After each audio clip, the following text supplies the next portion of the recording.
Pennsylvania's state system of higher education. 14 universities, infinite opportunities. Hello, I'm Frank Brogan, the Chancellor of the Pennsylvania State System of Higher Education, and welcome to another installment of Infinite Opportunities. This is our chance in the state university system to talk about our 14 wonderful state-owned universities, the 100,000 students, the faculty, the staff, and the administration who make it all work. We have a very important topic for you on this episode, and that is the issue of global initiatives. The world, which gets smaller with each passing year, becomes more and more important to the students who call our universities home today because it's the world in which they will live as they inherit it. So being globally aware and having a better understanding about place becomes more important than ever before in higher education. We have three very important panelists who are with us today to address this issue. First of all, we want to welcome Debbie Jennings, who is a political science major at Mansfield University. We'd like to welcome Dr. Jeffrey Bosworth, who is with us today. And we also want to say hello and welcome Dr. Jane Penman. She is a professor and in the Department of Special Education as chair. We're glad to have you, Dr. Penman, with us today, and that's at Lock Haven University. Let's dive right into this big topic. And Debbie, I'm going to start with you, if you'll allow me to do that. Talk to me a little bit about your university and even you personally on the issue of global initiative. Sure. So I first got interested in international studies because at Mansfield we have a lot of international students that come to Mansfield to study. And as I became friends with them, I started thinking, wow, it would be great to go travel somewhere myself. And so an opportunity arose where I was able to go to Belize in Central America over the summer to study globalization and culture, and it was a very fascinating experience. I bet you found a great deal of cultural difference between being here in the States and being in Belize, yes? Yeah, Belize is influenced by Mayan culture, so there were a lot of ancient Mayan ruins, and we got to explore a lot of caves and really see the country for what it's built on. Thank you. Dr. Bosworth, as a faculty member and someone who works with marvelous students like this, what's the stress on global initiative, global awareness from your perspective and the importance of it? Well, I think increasingly we've been building this in more conscious, some in very conscious ways, very deliberate and intentional ways, such as a Belize program and taking students, fostering exchanges where international students come to Mansfield, as well as our students spending semester abroad as well. But increasingly, we're putting this as part of our courses, and that even a lot of courses that you traditionally think of as maybe not being terribly global, there's aspects in which you can bring global to the classroom. We've been able to Skype with people, development workers, for example, or U.S. Embassy workers in other countries. And you can bring that right into your classroom these days with the kind of technologies that we have. And it's a chance to give more students that kind of opportunity they wouldn't have had before. Fantastic. Dr. Penman, let's talk a little bit about, from your perspective, at Lock Haven University and how Lock Haven helps to organize around global opportunities. My involvement, I kind of had a dream of taking students abroad. Many of our students have not traveled before. Sometimes it's their first time on the plane when we make the trip. And so an experience in its own right. That's right. So giving them that opportunity to experience some diversity and different cultures, it's actually one of our standards in education, but it's very difficult for us to do in Lock Haven. So getting them to travel abroad, and we go into the schools in the Dominican Republic, so they experience not only the education system, but we do a lot of service learning while we're there, so they get to experience the culture and really what motivates the educators in that country to try to better the students that are there. That's a great segue to go to Indiana University, which has a long-standing tradition of international educational opportunities. So let's go visit our friends at Indiana University. We have a commitment to international education because it's the right thing for the students that go to IUP. The world is increasingly global: economic, business, cultural exchange, all of those things are so important to the generation of students that are now attending IUP and will attend IUP in the future. Simply put, we wouldn't be doing our jobs if we did not provide an international experience for our students. In addition to students coming to IUP, we provide a number of opportunities for students at IUP to study abroad. We have more than 200 exchange programs that provide opportunities in a wide number of countries. Eberly has done a fantastic job in the last 20 years in terms of outreach throughout the world. And our goal is to have a global footprint. We have about 21 partnerships around the globe.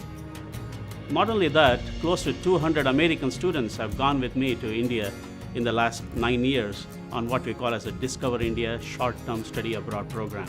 Then we have what is called as a European Symposium. Every August, we take students from India, from US, to Germany and France, and to some other countries in Western Europe. I went to 11 different countries while I was there, so I did a lot of traveling, a lot of schoolwork. I had some really cool marketing classes. They were kind of different than American marketing courses, so it was really fun to experience all of that and meet new friends and everything. So it's been a very nice experience. The diversity here in IUP is very nice, and everybody here made sure that we felt at home when we came. I think studying here in a different country makes us a better person. When I first came, we had an international orientation and the Office of International Education. The staff, they were so nice, super friendly, awesome people, and they were extremely helpful. We also have a range of shorter experiences that are led by IUP faculty for our students. These can be anywhere from a month to several weeks in duration.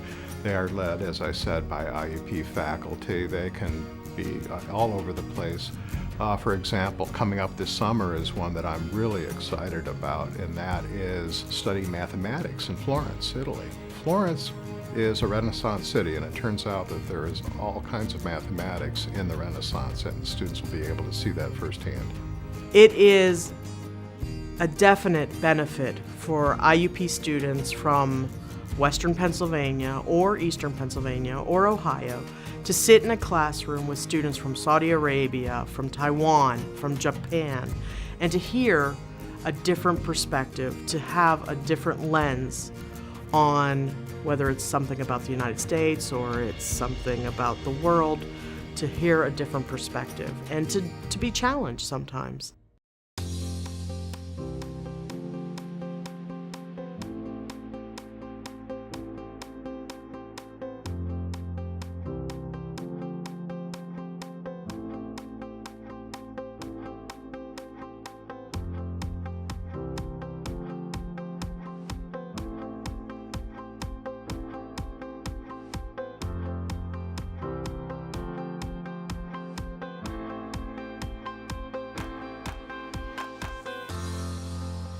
Invest in me.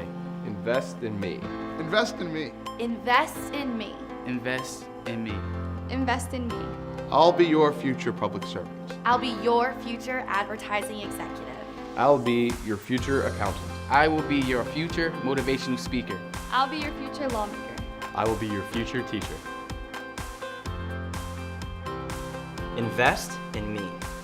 I'll be your future videographer.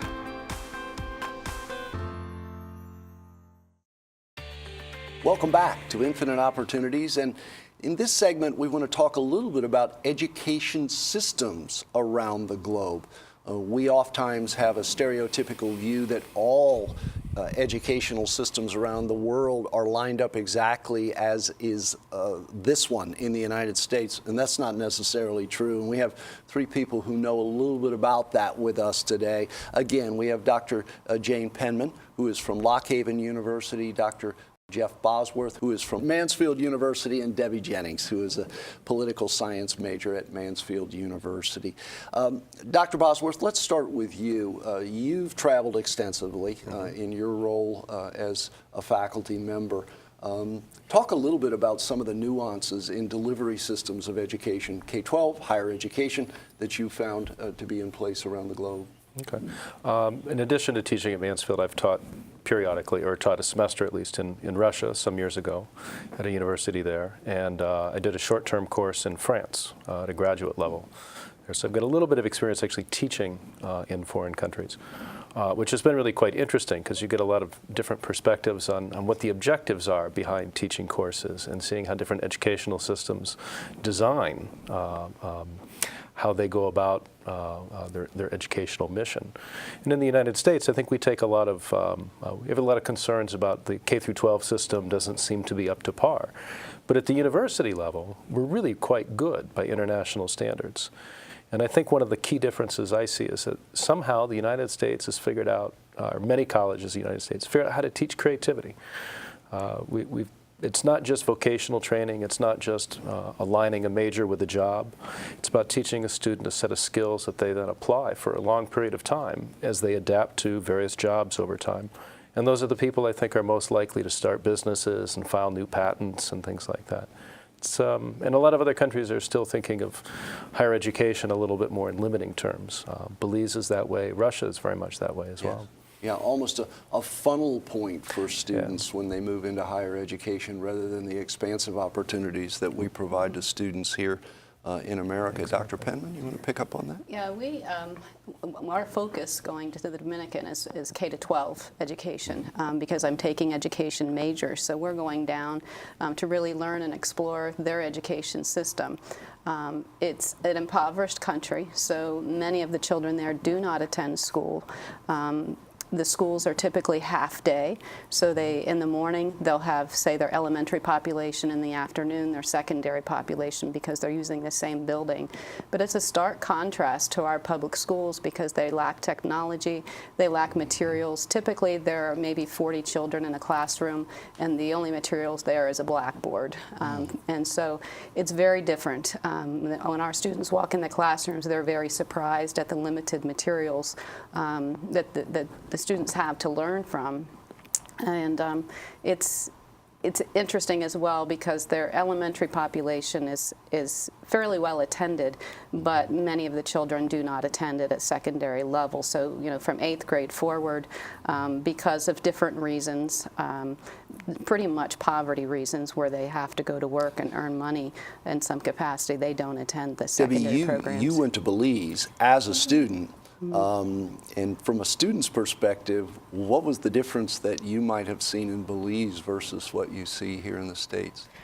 I was really surprised in Belize that when I went to kindergarten through elementary school, we got lunch every day, whereas we actually went to a elementary school in Belize, and the teacher was curious as to whether the kids even packed their lunch or got lunch throughout the day. Their poverty is something that we're not used to up here, and they need to learn different things in school, such as hygiene, because public health is such an issue in these developing countries.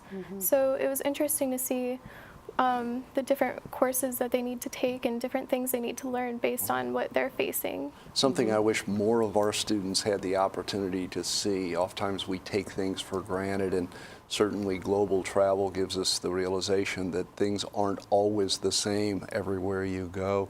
This is a good opportunity to take a visit to Clarion University on this very important topic. Let's go visit our friends at Clarion. We can always create barriers for ourselves. In academia, we look at those barriers and think, how can we overcome those barriers?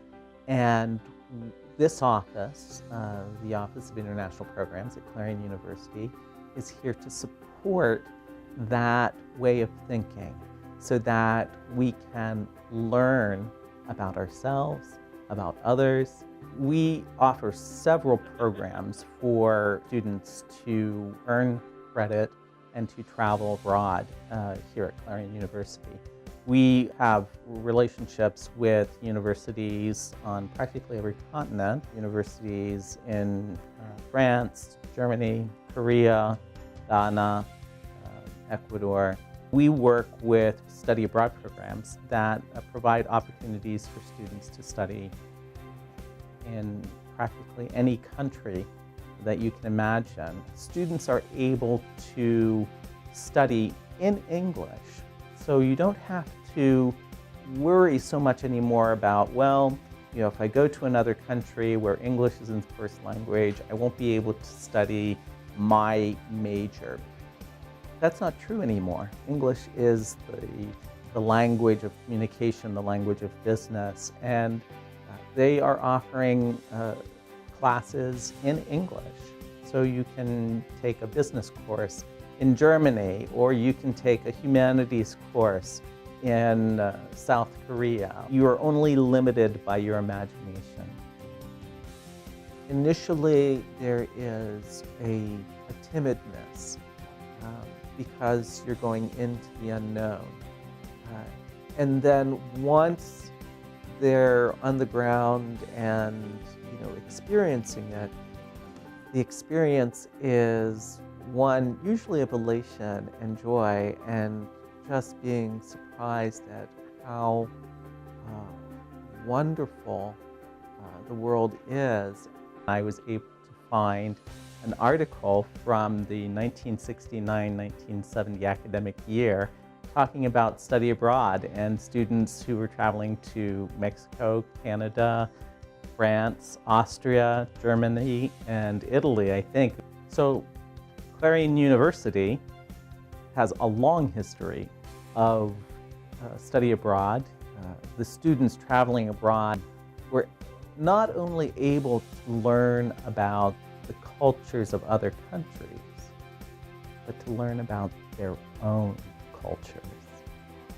So we understand others when we understand ourselves, and we only understand ourselves once we can reach beyond and see how others think. I have a beautiful family at home. That's the reason I wake up every morning and do what I have to do to provide for them. Walmart's commitment to building American jobs is a huge part of what we're doing. We went from 40 people to over 140 people. When I got the job, it was like fireworks going off. I could be there to take care of my family now. There's no way that we could grow at the rate we have been able to without having the commitment from Walmart. Walmart is doing a great thing creating jobs in America. It's amazing just to be a part of that. Welcome back to Infinite Opportunities. Today, of course, we're talking about global education and the importance that it has not only for the students who are able to go abroad, but also for the initiatives that those students are involved in. And today, of course, with us, we have Dr. Jane Penman from Lock Haven University, Dr. Jeffrey Bosworth from Mansfield University, and our student today, Debbie Jennings, who is a political science major at Mansfield University. Dr. Penman, I'm going to start with you. We talk a great deal in higher education about service learning projects. First of all, there is some feeling that global initiatives mean getting on airplanes and going and just enjoying the beaches or the sun or the sea or the beauty of international travel.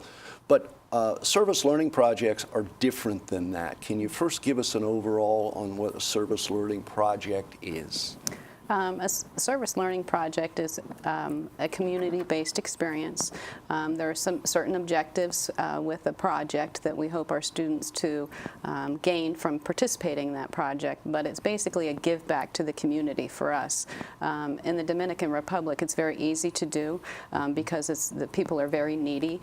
We stay in a local community that is very poor, and we live right in and amongst the community members. So we plan and fundraise before we go down on the trip, and so we host various events from a medical outreach to a food distribution to a kids carnival, in addition to our projects of working in the schools. So our experience is totally working with the people in the community. They participate and help us in the projects that we are engaged in, and it's shoulder to shoulder for our students. So they learn a lot about the people that are there in addition to giving back to those people. And it really is a life-changing experience. And many of them, when they come back to the United States, realize how fortunate they are and how really easy it is to give back to the community. So they're more likely, and many of them that I keep in touch with have gone on the trip the past several years, are more likely to participate in community activities once they return to the United States. So it's really been a good experience for them. Thank you.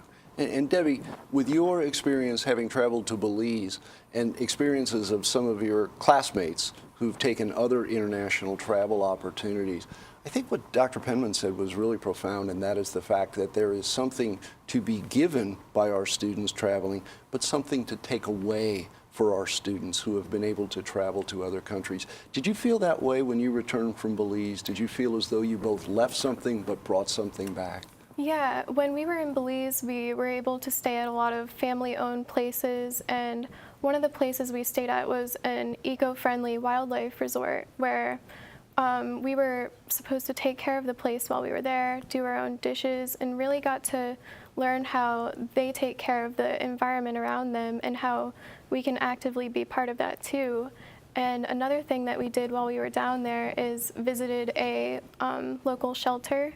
There are a lot of stray animals around there that don't have anyone to take care of them, and these things really gave us ideas of ways that we could help them and ways that we can send resources down to them when we came back. So we all felt like we came back with a lot of good ideas of how to help these people. Brought something home. Yeah. That's fantastic. Dr. Bosworth, service learning initiatives have been around for a long time. You want to chime in a little bit on that topic? Well, I think they're a great experience for both communities as well as people doing them. There's nothing like sort of learning by doing. But I think it gives people on both sides, whether they're working alongside each other to accomplish a mission. In our particular case, with the trip that we've been doing in Belize, is more a research trip, and it's more of an interview trip. So we're not down there. We're not typically any place long enough to conduct much of a service learning project that everybody participates in. But our students are able to form connections to local Belizeans, and each one of them, because they're broad in and of themselves. They come from very different backgrounds and have different interests. They see different needs. And we allow them, one of the projects they have is to develop, not so much to carry out a service learning project, but say, well, what would you do?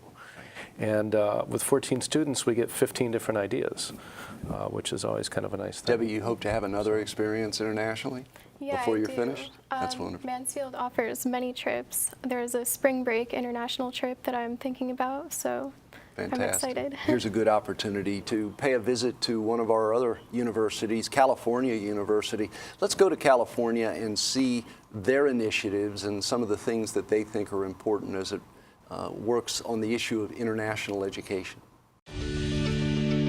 CalU has been in existence since 1852, providing quality education through top-notch programs.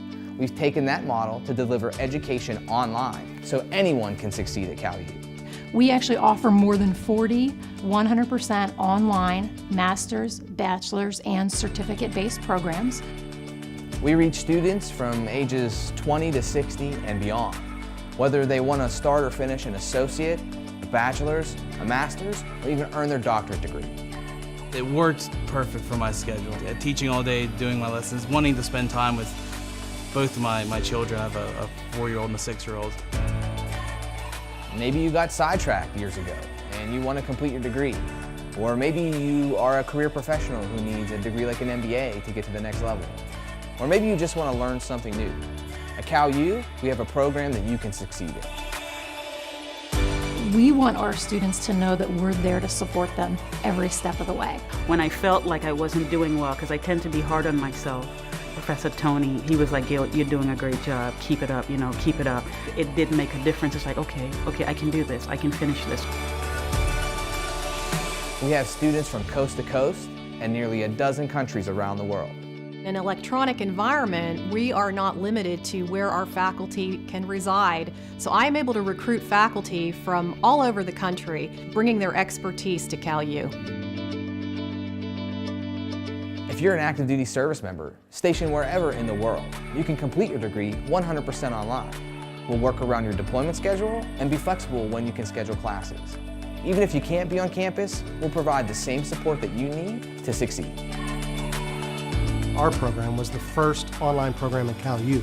We started with a group of 30 students, and now we have literally several thousand graduates.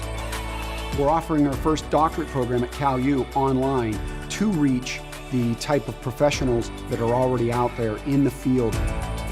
It's important to incorporate a wide range of media experiences, discussion items that enable students to be able to draw from their own personal experience and bring it back into the classroom.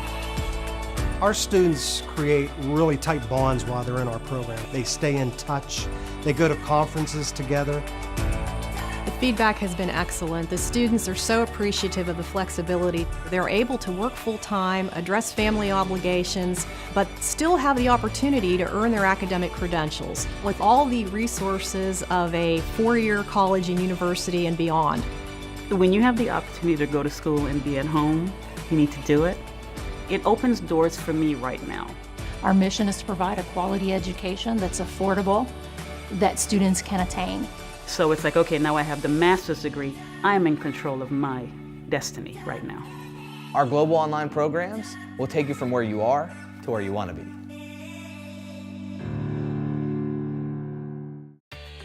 Welcome back. We've been talking a little bit today about the international educational experience and what it might look like. We thought we'd spend just a few minutes talking about, as we move into the future, the world being a very large place in some ways, but getting more and more important to be a part of in other ways. How do we try to make certain that every student in higher education in our system has some sort of an international experience? Dr. Bosworth, first to you. I think this is where the place of the short-term faculty-led program, something could be 10 days or 2 weeks or 3 weeks, where a group of students from the university or from a combination of universities go with a faculty for rather intense experience in a foreign country. And it can be done in a lot of different ways. But I think the advantage to it is that for many students, they don't have the time, they don't have the money, they don't have the ability to sacrifice a semester in terms of their program requirements to go abroad. But this is a way that they can get get something very similar to that experience. A shorter but intense period of time. Doctor? Right. That's our program is in January over winter break, which is a good point for the students because many of them don't have to give up jobs if we had to do it in the summer or at another time, and they're working to pay for their education. This way they're able to go have that experience. We do a lot of planning before that 10 days because when we're there those 10 days, it's oftentimes from dusk till very late at night. It's a very action-packed 10-day experience, and so very intense. It's exhausting by the time I'm returning, but it's a great experience for them. And Debbie, it sounded like your experience in Belize was not a long experience. It was a shorter term experience, but by the way you talk about it, both on camera and what we've talked about off camera, you feel as though it was an intense experience and you took a lot away from it. Yeah, we kept busy every day, all day long, and there was a lot of shuffling around. We got into groups of different people because we can't all do everything at the same time. So I think just doing things with other people, I was able to form a lot of bonds with my fellow students, and that we had about one day where we just hung out all together, and from shuffling around so much in groups, we had already known everyone in the whole group. There was about 14 of us. So it was a good way to connect with the other students. Well, you all have been wonderful guests today, and I can't tell you how much we appreciate your time and what you do every day, not just on this issue, but in helping us to continue to be so very proud of the Pennsylvania State System of Higher Education and what the faculty, the staff, the administrators, and of course the students bring to the table to make it the very important place that it is for the Commonwealth of Pennsylvania. Thank you all for being with us today, and as always, thank you to our viewers. We hope you'll come back and join us for the next segment on infinite opportunities as we try to discuss more possibilities that exist in a great system of higher education in the Commonwealth of Pennsylvania. I'm Frank Brogan. Thanks for joining us today. Come back next week to learn more of the infinite opportunities at the state system's 14 universities, or visit us online